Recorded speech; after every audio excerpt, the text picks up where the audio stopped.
হাজার বছরের পুরনো এক রহস্য, বাদশাহ জুলকারনাইন নির্মিত সেই বিশাল প্রাচীর কোথায়? কেন আজও ইতিহাসবিদরা, গবেষকরা কিংবা আধুনিক প্রযুক্তিও তার সঠিক অবস্থান বের করতে ব্যর্থ? এই প্রাচীর কি সত্যিই এখনও টিকে আছে, নাকি আল্লাহর ইচ্ছায় মানুষের চোখ থেকে আড়াল করে দেওয়া হয়েছে? আজকের আলোচনায় আমরা খুঁজে দেখব ইয়াজুজ মাজুজ ও জুলকারনাইন নির্মিত সেই প্রাচীরকে ঘিরে চমকপ্রদ ইতিহাস, কোরআনের বর্ণনা এবং আধুনিক গবেষণার কিছু ব্যাখ্যা। জুলকারনাইন পরিচয়। কোরআনে সূরা কাহফে আল্লাহ তাআলা জুলকারনাইনের কাহিনী উল্লেখ করেছেন। তিনি ছিলেন আল্লাহর একজন ন্যায়পরায়ণ শাসক, যিনি পূর্ব ও পশ্চিম সীমান্ত পর্যন্ত ভ্রমণ করেছিলেন।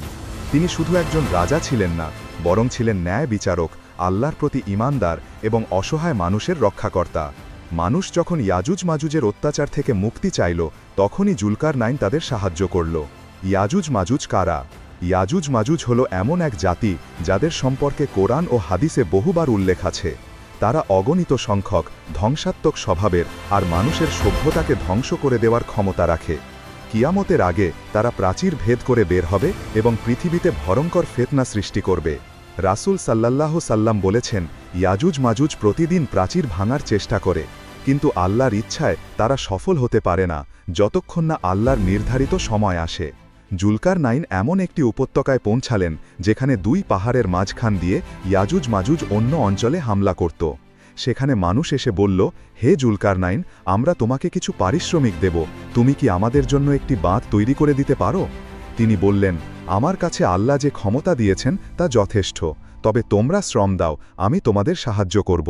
তারপর তিনি লোহার পাত এনে পাহাড়ের ফাঁক পূর্ণ করলেন, আগুন জ্বালিয়ে লোহা গলিয়ে দিলেন আর তাতে তামা ঢেলে দিলেন।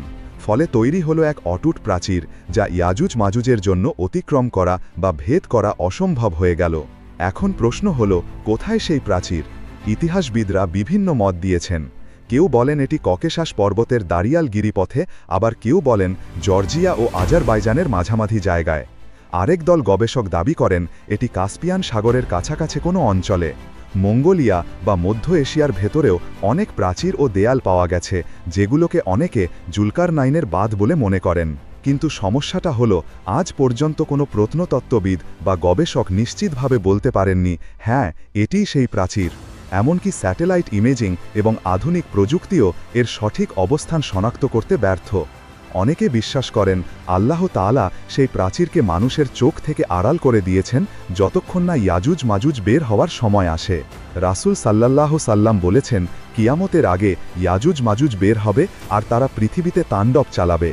তাদের সংখ্যা এত বেশি হবে যে তারা পৃথিবীর সমস্ত পানি পান করে ফেলবে, সমস্ত ফসল নষ্ট করবে, এমনকি পাহাড় পর্বতও ধ্বংস করে ফেলবে। মানুষ আল্লাহর কাছে আশ্রয় চাইবে, আর তখনই আল্লাহ তাদের ওপর এমন এক শাস্তি পাঠাবেন যা তাদের সবাইকে ধ্বংস করে দেবে। আজ আমরা দেখি মানবজাতি দ্রুত প্রযুক্তি আর শক্তি অর্জন করছে। পারমাণবিক অস্ত্র, কৃত্রিম বুদ্ধিমত্তা, ভয়ঙ্কর যুদ্ধাস্ত্র, এসব দেখে অনেকেই মনে করেন ইয়াজুজ হয়তো এমন এক জাতি যাদের শক্তি সাধারণ মানুষের কল্পনার বাইরে। জুলকারনাইন, ইয়াজুজ মাজুজ আর সেই রহস্যময় প্রাচীর সবই আল্লাহর কুদরতের অংশ। আমরা হয়তো আজ নিশ্চিতভাবে জানি না প্রাচীর কোথায় বা কবে ইয়াজুজ মাজুজ বের হবে, কিন্তু একজন মুসলিম হিসাবে আমাদের বিশ্বাস রাখতে হবে যা কোরআন ও হাদিসে বর্ণিত হয়েছে তা অবশ্যই সত্য। আল্লাহর কুদরতে এই পৃথিবীর সব রহস্য একদিন উন্মোচিত হবে, আর আমাদের কর্তব্য হল আল্লাহর কাছে দোয়া করা, তিনি যেন আমাদেরকে ইয়াজুজ মাজুজের ফিতনা থেকে হেফাজত করেন আর কিয়ামতের দিনের জন্য প্রস্তুত রাখেন। তাহলে বন্ধুরা, আজকের এই আলোচনায় আপনি কি মনে করেন, জুলকারনাইনের প্রাচীর সত্যিই কোথাও টিকে আছে, নাকি আল্লাহর ইচ্ছায় আমাদের চোখ থেকে গায়েব করে দেওয়া হয়েছে? কমেন্টে আপনার মতামত জানাতে ভুলবেন না।